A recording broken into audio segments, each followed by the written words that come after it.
Welcome once again to Lehto's Law. Here's Steve Lehto. People ask me all the time about my favorite lawyer movies, and I often mention Anatomy of a Murder. Another good movie. I've always liked it. I admit there's portions that are a bit over the top. But True Believer from 1989 with James Woods and Robert Downey Jr. And I'll tell you why I just thought of that movie. It has to do with a story that several people sent me. Jerry and Jay both sent this. Thanks a lot. From the Associated Press, Detroit, the city of Detroit, will pay $7.5 million to a man who says police switched bullets to frame him for murder. And he spent a lot of time in prison as a result. So the city of Detroit agreed to pay $7.5 million to settle the lawsuit the man filed. And his allegation was that police switched bullets to pin a murder on him back in 1992. So I became a lawyer in 1991. Very next year, this man went to prison. He's been in prison ever since, pretty much up until recently. And the sad part is that, of course, the switching of the bullets, this is evidence we're talking about. And it turns out that the actual bullets didn't link him to the crime. So the allegation is that they went and got bullets that would link him to the crime and just said, oh, these are the bullets we're talking about. So if you get to invent your own evidence, you can convict anybody you want, but that's not what courts are supposed to be doing. So the police shouldn't be doing that either. The man was released from prison in 2017 after 25 years. 25 years in prison. But he's been released thanks to gun experts, law students from the U of M, and his unwavering insistence that he was innocent. University of Michigan has got a law school, and they often are involved in cases like this. It's something that they have the students working on, and it's very, very good stuff they often accomplish. The man said, I'm not greedy, I'm thankful. He's 56 years old. He spent 25 of those years in prison.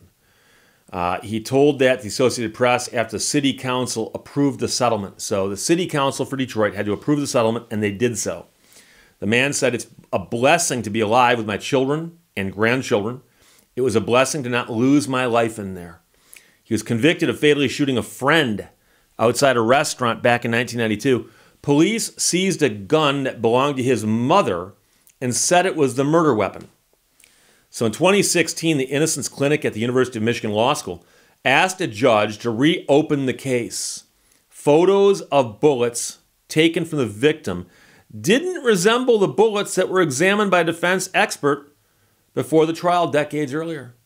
So there were photos of bullets that were involved in the incident, and then they had bullets that were examined by the expert that weren't those bullets. Shouldn't the expert be looking at the bullets that actually came from the victim? The actual bullets were still in Detroit police storage. So at least they saved the evidence. Examinations show they did not match the .38 caliber identified as the weapon that was owned by his mother. Didn't match. So a judge granted the man a new trial, and the prosecutors, in response, dropped the charges.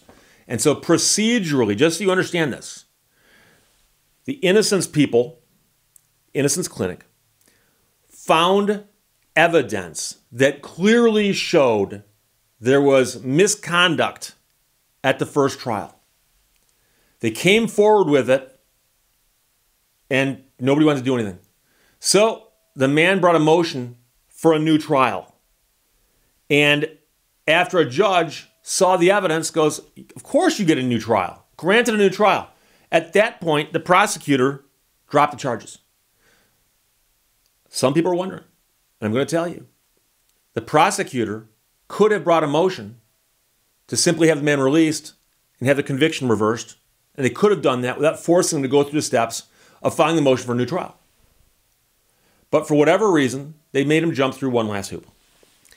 It was layer upon layer of police misconduct. It was a truly egregious case, said David Moran, director of the Innocence Clinic at the University of Michigan.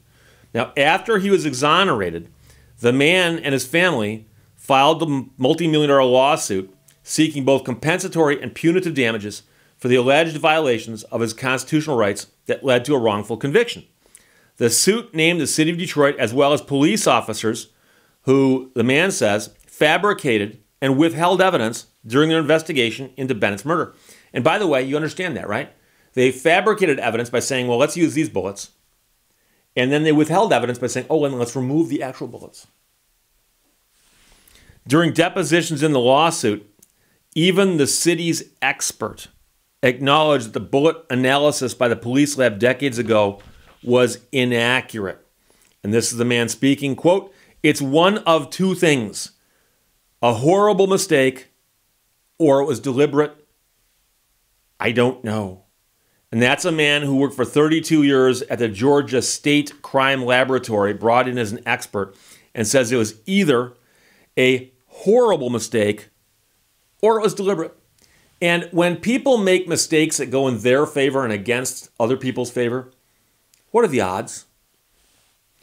Separately, this man did receive more than $1 million from the state in compensation for spending time in prison on a wrongful conviction. He was given $50,000 for each year in custody. He will probably have to pay that back, though, because if you recover money for a wrongful conviction, time spent in prison, from two different sources, the stuff from the state might need to get paid back. That's just how the law is. Whether that's right or not, I don't know, but that's simply how the law is. There are some states where you get nothing. So at least we got that going for us. But this case reminds me of the movie True Believer. And I'm not going to ruin the movie for you. If you haven't seen it, I recommend you see it because I've always liked it. I think it's a decent movie. It's an interesting angle on how far attorneys should go in believing what their clients tell them. But the interesting thing about that case in True Believer is that there's a similar situation. And the question is, if the police think this person did it, they're convinced of it, but they have no evidence. I think we've all heard of stories where that happens. The police are convinced this person did it, but don't have any evidence. Or they don't have admissible evidence. Or they're going off a hunch. But we're convinced this guy did it. So how hard is it to fabricate the evidence we need to put this guy in prison? It's not that hard. It's not that hard. And that's scary. And so, we trust the law enforcement to do their jobs, but we don't expect them to go so far overboard that they actually go after people that they can't get the right way, but they get them some other way. And that's a problem.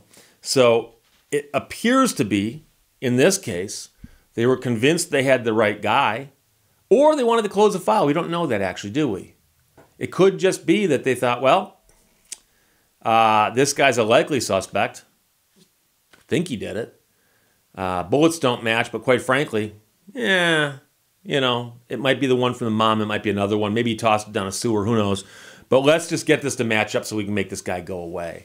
And we've heard some other crazy stories like that. But this is one actually switching the bullets because the real bullets wouldn't have done it. And that's the interesting thing because the expert says, well, it could have been a horrible mistake or it was deliberate. Well, how do you make this horrible mistake where you get the bullets from the victim and the bullets from the suspect and they don't match, but, let's just take these and put these over here and these will disappear. Or at least they won't make it into court. And so that's a real problem. So the man got $7.5 million in a settlement. The lawsuit was asking for a lot more money than that, but I mentioned before that you often just plead a number to get you into a certain court. But these guys actually did file a lawsuit asking for $125 million. And, I've talked about this before also. And I've mentioned before that, other situations where people spent decades in prison for stuff they didn't do. And they hear you, well, I got this money when I got out, Most people would not make that exchange willingly, especially if they didn't know they're going to get out. Because most people go, well, hey, I mentioned Timothy Masters before. I wrote a book about him. He spent 10 years in prison. When he got out, he got $10 million. And I know people say, Steve, I'd do that. I think I'd go to prison for 10 years for $10 million. He didn't know he was getting out until about 9.5 years in. The question is, would you go to prison and spend 10 years there, and for 9.5 years think you're there for the rest of your life, and then get out and be paid $10 million in compensation? And I think the idea about being locked up in a prison with no hope of getting out for the most part, and then 10 years later getting out and getting $10 million, or 25 years later and getting $7.5 million. But then again, there's some things you can't put a dollar value on. There's no way to calculate fair compensation for that. So this is a crazy story, though, because it looks like it was an intentional thing. I don't think it was an accident. And the Detroit man will receive $7.5 million because he says the police switched bullets to frame him for a murder he did not commit. From the Associated Press, Jerry and Jason, thanks a lot. Questions or comments, put them below. Let's talk to you later. Bye-bye. Thank you for watching Lehto's Law. There are no rewards and punishments in life, only consequences.